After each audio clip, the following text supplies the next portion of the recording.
साथीहरू नमस्कार, good morning, शुभ प्रभात। आज 2082 सालको असोजको 28 गते हो। अहिले म दाङको बबई गाउँपालिका वडा नम्बर 5 मा छु। यो मौसम तपाईहरुले देख्न सक्नुहुन्छ। अब चिसोको मौसम सुरु भइसकेको छ। हुस्सु लाग्न सुरु गरिसकेको छ।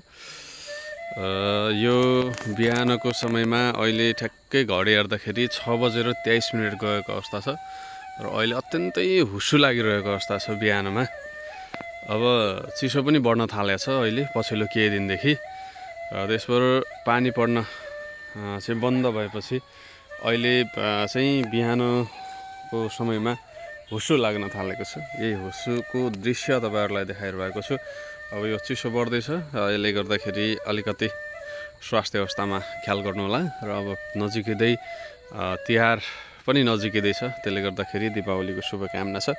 भर्खरै अस्ति मात्रै किसानहरूले यो तोरी छरेर सकिसकेका छन्।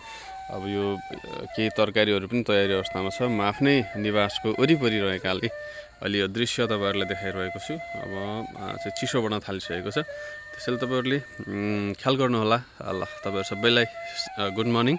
फेरि अर्को भिडियोमा भेटौँला है त।